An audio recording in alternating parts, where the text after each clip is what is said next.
الحمد لله الذي أرسل رسوله بالهدى ودين الحق ليظهره على الدين كله ولو كره الكافرون.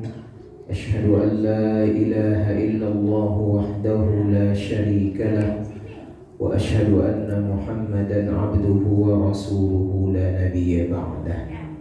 سبحانك لا علم لنا إلا ما علمتنا إنك أنت العليم الحكيم. رب اشرح لي صدري ويسر لي أمري واhlul 'uqdatam min lisani yafqahu qawli. Yang saya hormati Ketua Pengurus Masjid Al-Mustaqim, yang saya hormati Ibu Ketua Majelis Ta'lim, yang saya hormati imam kita, yang saya hormati bapak-bapak, ibu-ibu, kaum muslimin dan muslimat, para jamaah yang hadir. Mudah-mudahan kita semua senantiasa dicintai dan dimuliakan Allah Subhanahu wa taala. Kita bersyukur kepada Allah malam hari ini kembali dipertemukan dalam keadaan sehat walafiat untuk mengabdi, berbakti, tunduk patuh kepada Allah Subhanahu wa taala, melaksanakan salat fardu maghrib berjamaah, dan kita lanjutkan dengan kajian-kajian tafsir Al-Quran. Maka kita berharap mudah-mudahan seluruh amal ibadah kita diterima Allah, dan ilmu yang kita dapatkan mudah-mudahan menjadi ilmu yang bermanfaat. Amin. Salawat dan salam kita sampaikan buat Nabi yang kita muliakan, Nabi yang kita cintai, yang 2 hari lagi kita akan peringati hari maulidnya, Nabi Muhammad sallallahu alaihi wasallam, dengan ucapan Allahumma salli ala sayyidina Muhammad wa ala ali sayyidina Muhammad. Assalamu alayka ya Rasulullah. Bapak Ibu kaum muslimin dan muslimat yang dirahmati Allah Subhanahu wa taala, dalam catatan saya insyaallah malam hari ini kita akan melanjutkan kajian kita tentang surah Tabarakalladzi biyadihil mulk, surah Al-Mulk. Bulan lalu kita sudah bahas seperti apa keutamaan surah yang mulia ini, yang bisa menjadi pencegah dan penyelamat seseorang dari siksa kubur. Kemudian surah ini menjadi wasilah diampunkannya dosa kita oleh Allah, dan surah ini menjadi wasilah juga untuk dimasukkannya seseorang ke dalam surga Allah Subhanahu wa taala.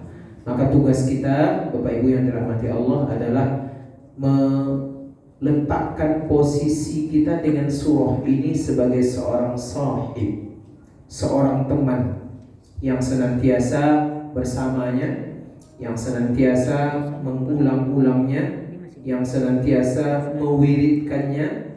Bahkan Nabi anjurkan kalau bisa sampai kepada menghafalnya.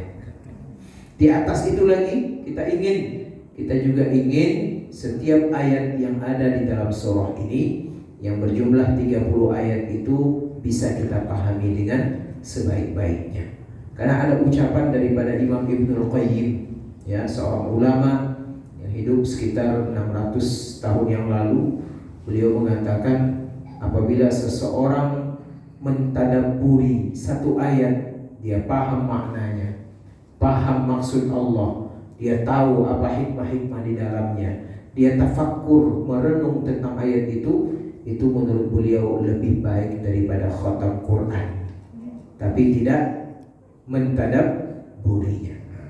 Maka kita harapkan dengan kajian-kajian tafsir ini kita memahami pesan-pesan Allah, sehingga bisa kita menjadikan sebagai hidayah di dalam kehidupan kita.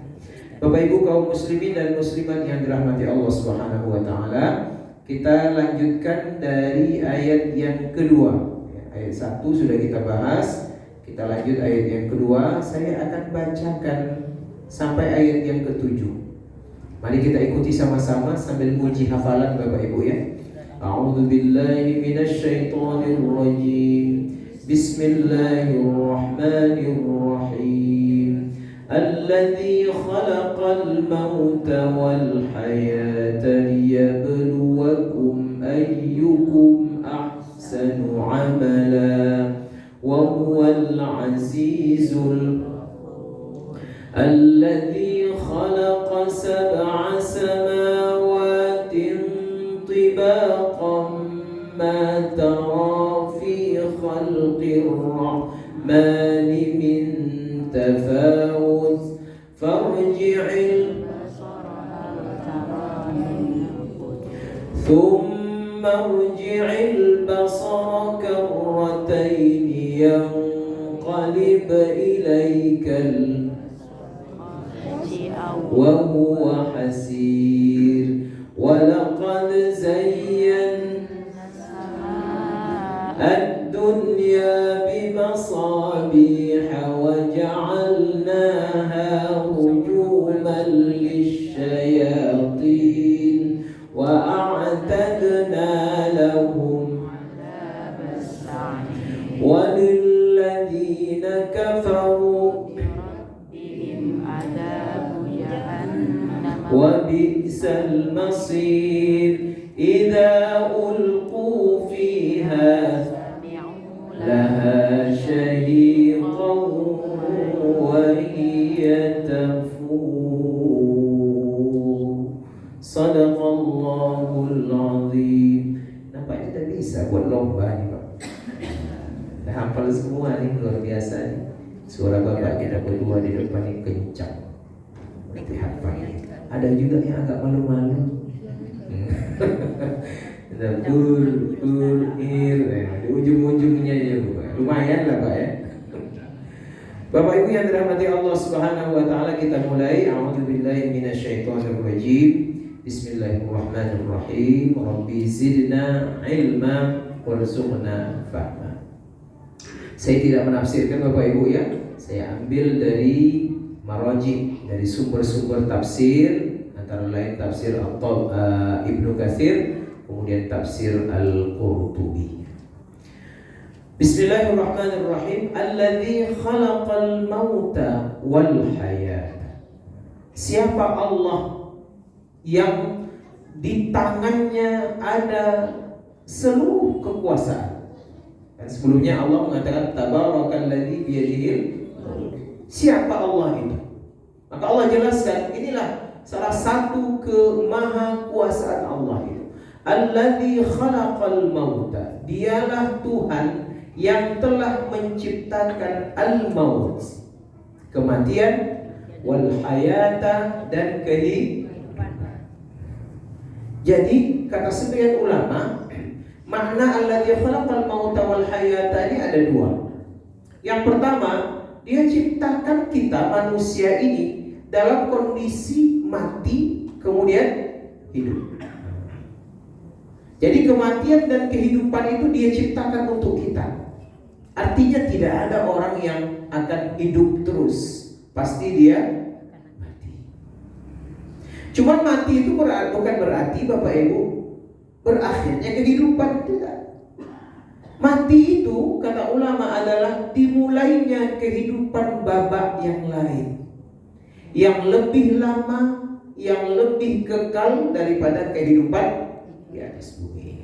Nah, ini makna pertama.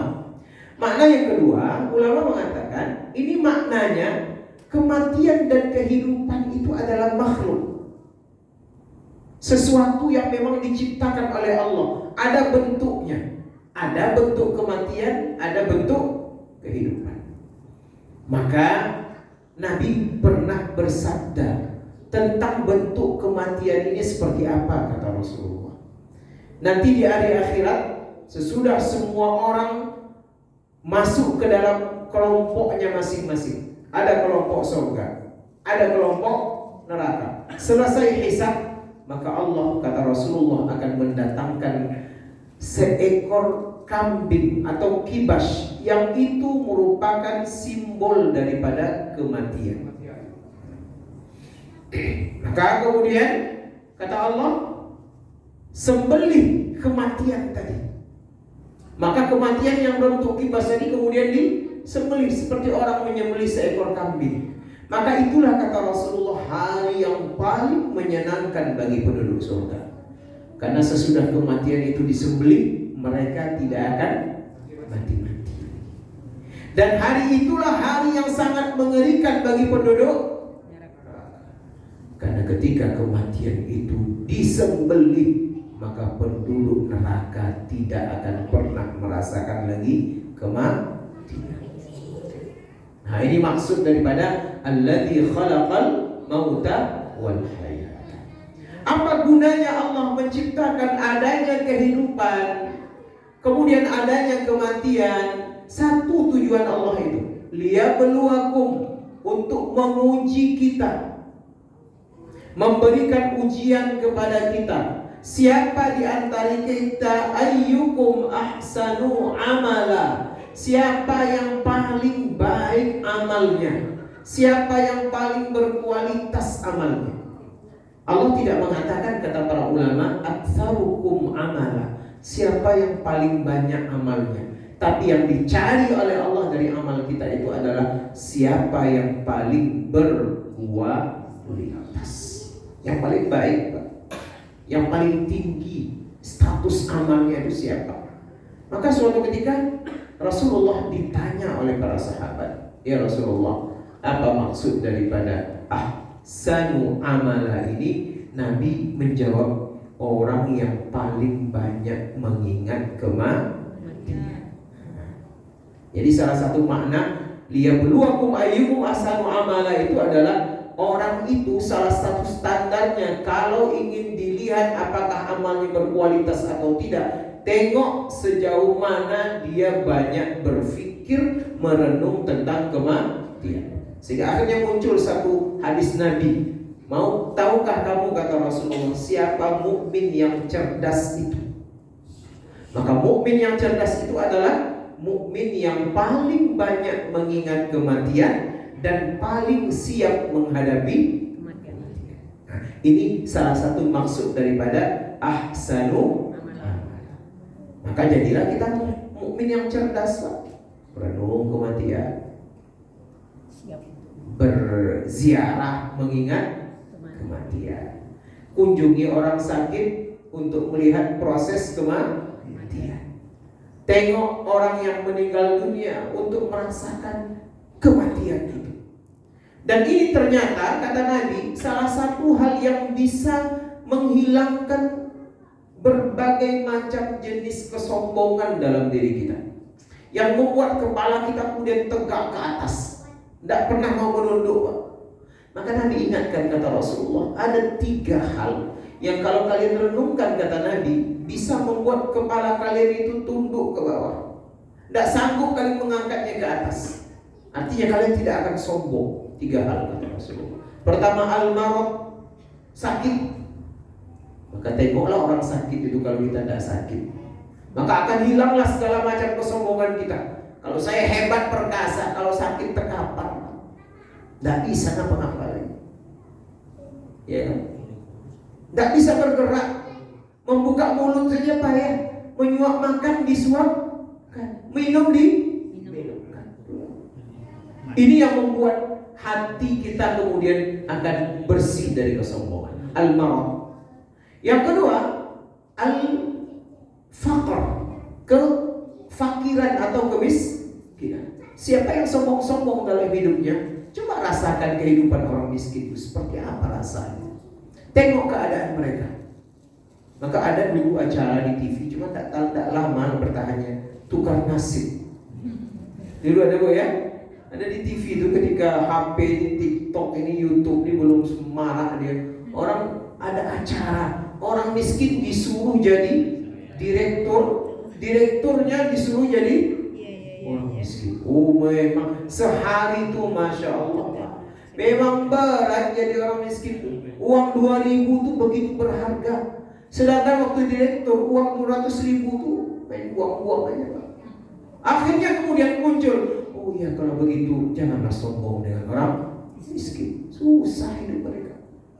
Itu yang kedua, kata Nabi. Yang ketiga, al-maut, yang membuat kita tidak akan sombong dalam hidup Nabi, kata Nabi, sehingga kepala kita akan tunduk, kepala kita tidak akan kita angkat untuk menunjukkan kesombongan, itu adalah al-maut. Karena berapa banyak dulu orang-orang hebat ketika mati sirna mereka sekarang, Pak. Ada dulu Panglima Angkatan Perang Amerika yang menundukkan Jepang, namanya Jenderal Douglas MacArthur. Ya, Pak, ya, itu luar biasa. Dia selipkan tangannya di sini. Dia lihat Kaisar Hirohito itu menandatangani pernyataan menyerah kepada tentara punya pasukan jutaan orang, ada ratusan kapalnya, ada ribuan pesawatnya. Tapi di mana dia sekarang? Tinggal ada dulu orang yang bisa menghancurkan kota Baghdad. Ya, Kaisar Mongol Genghis dahsyat. Dia bakar seluruh kota Baghdad itu. Dia bakar perpustakaan itu, sehingga akhirnya air sungai Tigris itu berubah menjadi hitam gara-gara bukunya dilemparkan ke dalam itu. Mana dia sekarang? Sudah selesai. Jadi maut itulah yang menjadi pelajaran yang berharga bagi kita untuk membuat kita tidak sombong di dalam kehidupan. Itulah maka Allah benar katakan, liyabluwakum ayyukum ahsanu. Ada juga penafsiran dari Nabi yang dimaksud dengan liyabluwakum ayyukum ahsanu amala ini adalah awra'ahum an maharimillah wa asra'uhum ila ta'atillah. Ini yang dikutip oleh Imam Al-Qurtubi. Orang yang dikategorikan sebagai ahsanu amala ini, yang beramal dan amal yang paling berkualitas adalah orang yang paling mampu menjaga dirinya dari segala macam yang diharamkan oleh Allah Subhanahu wa taala. Kemudian orang yang paling cepat mengajak dirinya untuk tunduk, taat dan patuh kepada Allah. Inilah maksud daripada ahsanu. Jadi kalau nampak sesuatu yang diharamkan Allah, dia jaga dirinya. Tak mau saya. Walaupun godaannya sedemikian banyak, kalau nampak sesuatu yang mengundang dia untuk berbuat kebaikan, dia lebih dahulu yang datang. Ini maksud dengan ahsanu. Mudah-mudahan ini ada pada diri kita, Bapak Ibu. Kita cegah diri kita dari segala yang diharamkan Allah. Tapi kalau untuk sesuatu yang membuat kita semakin taat, kita lebih dulu datang. Lebih dulu datang ke masjid, lebih dulu sholatnya, lebih dulu sedekahnya, lebih dulu istighfarnya, lebih dulu baca Qur'annya. Kita lebih dulu asra, lebih dulu mengalahkan orang-orang yang ada di belakang kita. Kemudian Allah katakan wa huwal azizul ghafur. Dialah Allah yang kuat tadi, yang menciptakan kematian dan kehidupan tadi, adalah Tuhan yang Al-Aziz, yang Maha Perkasa. Tidak ada yang bisa mengalahkan Allah. Siapapun dia, apapun dia, sehebat apapun dia, tidak akan mampu mengalahkan Allah. Maka jangan pernah sombong sedikit pun di hadapan Allah, karena Allah paling benci dengan orang sombong. Jangan ada, karena dia Al-Aziz, tak ada yang di atas Allah itu. Al-Ghafur, tapi dengan kekuasaannya, keperkasaannya, kehebatannya, Allah memasukkan sifat Al-Ghafur pada dirinya. Dia adalah zat yang maha pengampun. Kalau dua sifat ini bersatu kepada seseorang, inilah orang yang luar biasa hebat. Apalagi kepada pemimpin. Pemimpin itu kan harus aziz, perkasa. Tapi jangan perkasa saja, harus ada yang keduanya. Al-Ghafur, sayang Pak. Al-Ghafur ini kan sayang nih, suka mengampunkan dosa, suka memaafkan. Hari ini tidak kita tengok banyak pemimpin kita yang hanya mengambil sifat Al-Aziz saja. Oh, saya hebat yang macam-macam. Saya nih yang punya hak tanda tangan nih. Kemana saja kalian akan saya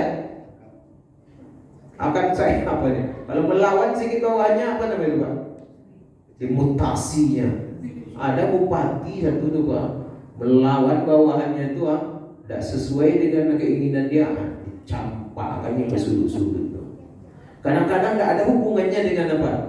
Suaminya yang bertengkar dengan bupatinya, istrinya yang dia letakkan di ujungnya. Yang ada Al-Aziz, harusnya ada Al-Ghafur ya Pak. Sehingga akhirnya bijak dia, kayak rempang Batam gitu, iya kan? Selama ini kan kita banggakan, kami pemerintah hebat, punya tentara, punya polisi. Coba kedepankan juga sifat Al-Ghafur. Ghafurnya. Oh ya, kalian rakyat kami loh. Baik-baiklah dengan rakyat. Kalian yang punya negeri ini.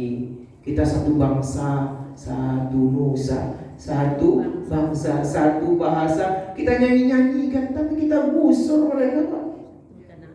Kenapa tidak dikedepankan Al-Ghafurnya? Kenapa yang dikedepankan Al-Aziznya? Maka kombinasi ini harus ada pada pemimpin. Tegas oke, kuat oke, tapi pada saat dibutuhkan dia begitu cinta dengan rakyatnya, sehingga dia tidak akan mau main gusur-gusur. Kan mudah cari tempat itu, ya kan? Hiduplah anak-anak main tembak-tembak, apa namanya itu? Gas air mata. Anak dalam sekolah pun masih kena. Datang pula kami piting nanti kamu. Nah, kan kasihan kita kan. Berbaik-baiklah dengan rakyat. Karena kekuasaan itu tak lama udah kok. 2024 selesai ya. Ya kan? Tak lama dia. Nah, kalau nampak salahnya nanti kena penjara. Itu kan itu yang ditakuti sekarang tuh. Penjara semuanya nanti. Maka jangan sombong-sombong. Dunia itu berputar. Hari ini di atas, besok di bawah. Ya kan? Dulu berkuasa, habis Pak. Sekarang dari oposisi, suatu ketika akan jadi penguasa. Macam-macam cara. Siapa sih yang nggak tengok Anwar Ibrahim tuh? Berapa tahun dalam penjara dulu? Sekarang jadi apa dia? Jadi Perdana Menteri. Tidak bisa kita sombong-sombong. Bapak Ibu yang dirahmati Allah Subhanahu Wa Taala, itu ayat yang kedua. Ayat yang ketiga, Allah ingin tampakkan sesuai dengan nama Al-Muluk, kekuasaan. Allah memang ingin tampakkan kehebatannya dan kekuasaannya dalam surah ini. Allati khalaqa sab'a samawatin tibaqa. Allah lah zat yang menciptakan sab'a, 7 samawatin, langit, tibaqa, yang 7 langit itu bertingkat. Tapi antara satu tingkat dengan tingkat yang lain itu nampak tak talinya Bapak Ibu? Nampak tak tiangnya? Kalau kita punya gedung bertingkat 7 nampak Pak, ini lantai 1, itu di atasnya lantai 2, nyambung dia. Ada tiang, ada balok yang menyambung tingkat 1, tingkat 2, tingkat 3 sampai tingkat 7. Tapi tengoklah langit yang diciptakan Allah, bertingkat-tingkat. Tidak ada satupun tiangnya. Bighairi amadin tarawunaha. Di ayat yang lain Allah katakan, tak ada satupun tiang yang kamu lihat antara satu langit yang menopang langit yang lain. Langit kedua tidak ditopang oleh langit pertama. Langit ketiga tidak ditopang oleh langit yang ke. Tidak ada Pak. Begitu dahsyatnya ciptaan Allah langit itu. Tengamu gitu Pak. Tengok ini. Kita baru di atas samaud dunia, langit dunia. Udah luasnya seperti ini. Naik pesawat aja kita terasa kecilnya ya. Tengok ke bawah. Kadang-kadang naik pesawat ketinggian 35.000 kaki. Kalau dari Pekanbaru ke Jawa itu biasa 35.000. Tapi kalau dari Indonesia Kuala Lumpur ke Saudi saja kadang-kadang sampai 40.000, 41.000 kaki. Lewat kita di atas laut India tuh Pak, itu kapal-kapal itu hanya sebesar korek api. Itu kapal tanker besar Pak, sebesar lapangan sepak bola kadang-kadang. Apalagi manusia kecil sekali kita. Maka Allah tengokkan, tengok tuh ciptaan Allah ya. 7 langit itu yang kita tidak tahu langit kedua itu mana. Apalagi langit yang ketiga, langit yang keempat, yang kita tahu itu langit-langit. Langit-langit rumah kita, langit-langit yang ada di dalam mulut kita. Itulah mampu kita juga menengoknya, merasakannya. Tapi langit kedua, ketiga, keempat, kelima, keenam, ketujuh itu la haula wala quwwata illa billahil aliyyil azim. Tengok ciptaan Allah itu. Semuanya Allah menciptakan. Tidak akan ada satupun yang mampu menciptakan seperti Allah yang menciptakan langit yang 7 tadi. Kemudian Allah tantang kita, ma tara fi khalqir rahmani min tafawut.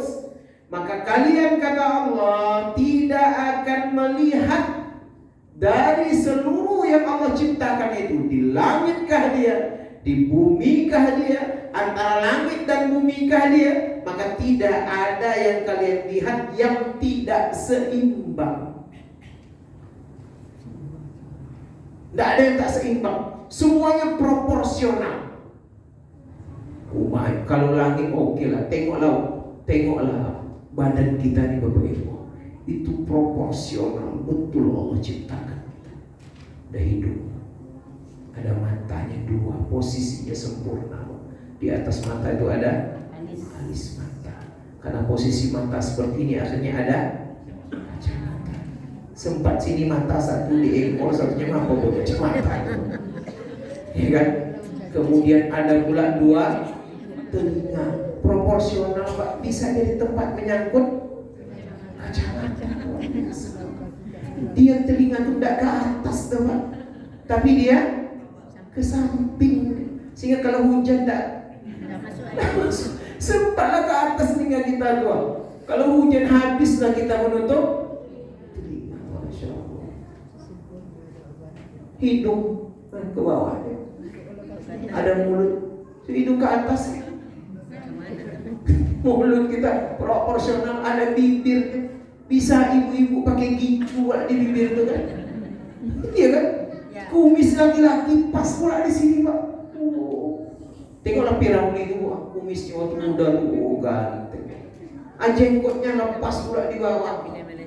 Lengkap sudah, sempurna betul. Tidak ada yang tak seimbang kata Allah. Belum lehernya lagi kan, bisa diputar-putar. Sempat leher kita tidak bisa diputar, apa terjadi kira-kira? Gigi kita pas. Cuma banyak orang yang tidak bersyukur dengan gigi. Pakai behel, bangga dengan behelnya, tak bangga dengan giginya. Padahal semahal apapun behel kan ada gigi, bisa dipasangmu. Tidak tahu ya. Di mana pasang behel karena tidak ada gigi? Nenek-nenek umur 70 bisa pakai behel? Gigi itu kunci. La haula wala. Tangan pas juga, bahu pas juga, kaki pas juga, sempurna kita Pak. Tidak ada satupun kata Allah, mata pasti kalian tidak akan melihat satupun cacat daripada ciptaan Allah. Saya kemarin dapat cuboda dari ketua saya di rumah dikasih saya nangkal kan, belah duanya tuh, bukan belah ini Pak, belah dua. Saya tengok ada enggak pasir dalam nangkal Pak? Tidak ada Pak, sempurna nangkai, ya kan? Pisang tuh gitu juga, tidak ada yang berpasir. Memang sudah proporsional betul Allah Ta'ala. Dia ciptakan untuk kita. Tujuannya apa? Agar kita tidak lupa diri dengan nikmat Allah. Semua yang kita dapatkan itu adalah anugerah dari Allah Subhanahu wa Ta'ala. Kemudian Allah tantang kita. Kalau tidak percaya kalian, tidak yakin, tidak ada, tidak seimbang, semua yang Allah ciptakan seimbang, farji'il basar. Tengok berkali-kali, ulang berkali-kali, lakukan riset, lakukan penelitian. Apa penelitiannya? Mencari cacat ciptaan Allah. Silakan. Terbuka Allah untuk menantang. Jadi Allah itu kalau menantang manusia itu memang tidak tanggung-tanggung. Ya, melalui Nabi kan banyak sekali tantangan. Tantangan untuk Al-Quran, silakan. Kalau tidak yakin kalian dengan Quran, datangkan seperti Al-Quran. Tidak mampu, datangkan seperti 10 surah Al-Quran. Tidak mampu juga, datangkan seperti 1 surah Al-Quran. Ditantang, mana ada yang mampu. Ini Allah tantang lagi.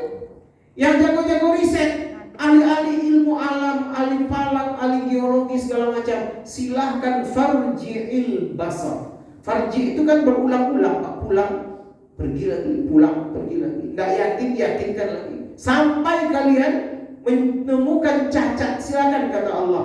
Hal tara min futur. Maka apakah ada sesuatu yang cacat? Futur itu cacat. Adakah sesuatu yang tidak baik dalam ciptaan Allah itu? Semuanya sempurna. Ya kan? Kalaupun ada yang kurang di satu sisi, tapi Allah lebihkan di sisi yang lain. Ada kemarin sebuah video seorang Arab, dia tak bisa ngomong, bisu, tapi ketika baca Quran bisa dia, Pak. Subhanallah. Ada orang buta, cewek, neneknya di Bangkinang, buta sejak usia 4 bulan, jadi finalis American Talent. Awak yang nyolang kok, RT Talent pun ada loh, Pak. Dia American Talent tuh, Pak. Coba bayangkan kekuasaan Allah Subhanahu wa ta'ala. Kami akan mengangkat derajat siapapun yang kami kehendaki, kata Allah. Ya, narfa'u darajati man nasha. Derajat orang buta bisa luar biasa. Pernah ibu diundang nyanyi ke istana? Si buta itu diundang ke istana. Luar biasa. Hal tara min futur? Apakah ada cacatnya? Dijamin tidak ada. Tidak akan ada. Malah Allah tegaskan ayat berikutnya, "Tsummarji'il basara karratain." Tadi sudah farji'il basar nih, Pak. Silakan ulangi lagi, lihat lagi. Sekarang ayat yang keempat Allah sampaikan lagi, "Tsummarji'il basar." Ulang lagi melihatnya. Teliti lagi, cari lagi cacatnya, silakan. Wah, ini kalau benar, Pak, dia terbuka. Nah, itu bisa. Kalau menengok orang itu benar atau tidaknya, tengok terbuka atau tidak. Kalau ada orang mengatakan silakan tengoklah kesalahan saya, itu berarti dia benar. Tapi tunggu dulu. Banyak alasan, berarti ada sesuatu tuh. Ini Allah tantang nih. Silakan tengok, silakan teliti, silakan cek. Pasti tidak ada. Ini kan kita ada 3 calon presiden ya. Ya kan? Saya ada kampanye dong, Pak ya. Nggak ingatkan. Silakan tengok, buka. Dari 3 tuh nanti kalau sampai ke Pekanbaru, dialog di Universitas Riau atau di UINSUS sekalian, coba tanyakan itu. Gimana rekam jejak korupsi, Bapak? Siapa di antara 3 itu yang berani buka-buka? Itu yang bersih, Pak. Tapi kalau dia tutup ini banyak klise alasan segala macamnya, itu pasti korupsi. Ini contohnya Allah. Tsummarji'il basar, silakan kata Allah. Buka semuanya.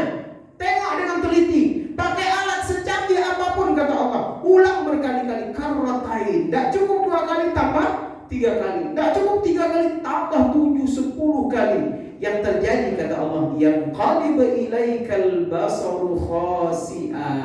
Kalian semakin melihat pasti tidak akan menemukan cacat sama sekali. Wa huwa hasir, yang ada itu mata kalian akan lelah mencari di mana kekurangan ciptaan. Ini luar biasa ya, tantangan Allah kepada orang-orang yang sombong. Tantangan Allah kepada orang-orang yang tak mau mengakui kekuasaan Allah, terutama kaum ateis. Mohon maaf, kaum ateis ini, nah ada Tuhan itu, segala alam ini tercipta begitu saja. Ini tantangan Allah. Tidak akan mungkin pensil tiba-tiba muncul kalau tidak ada yang membuatnya. Tidak akan mungkin bangku ini tiba-tiba datangnya seperti ini kalau tidak ada tukang kayunya. Tidak akan mungkin masjid ini berdiri kalau tidak ada tukangnya. Begitunya dengan alam semesta. Tak akan mungkin alam ini ada begitu hebat, begitu dahsyat kalau tidak ada penciptanya yang maha hebat. Itulah Allah Subhanahu wa ta'ala. Kemudian Allah masih ingatkan kita ini tentang langit, ya. Walaqad zayyana as-samaa'a ad-dunya bimasabih. Kami, kata Allah, zayyana, kami hiasi. Dari yang berhias itu kan, kalau ini tidak ada, Pak ya, itu tidak dihias namanya. Tapi ketika ada apa namanya itu, kaligrafinya, jadi indah dia, Pak ya. Begitulah langit itu. Langit itu dihias oleh Allah, jadi baik, jadi indah. Apa hiasannya? Bimasabih, dengan lampu kelap-kelip. Itulah yang disebut dengan bintang. Kalau kita mungkin di sini payah tengok bintang kalau berawan, tapi kalau di Arab sana Yang awan itu kadang-kadang sekali sebulan itu bintang tuh lolos. Apalagi melihatnya di padang pasir, tidak ada batasnya. Kalau kita mungkin gara-gara mungkin ada pohon, ya kan, ada gunung. Kalau di Arab sana itu kan luas saja, sehingga orang menengok bintang itu betul-betul nampak semuanya, ya, berkelap-kelip nun jauh di sana.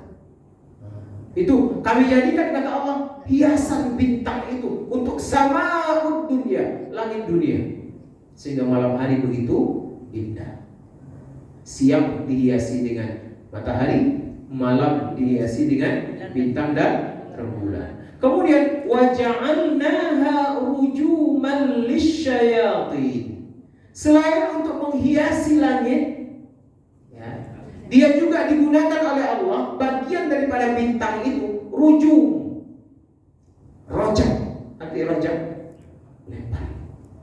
A'udzubillahi minasyaitonir rajim. Rajim itu yang terlempar, yang terlaknat, ya.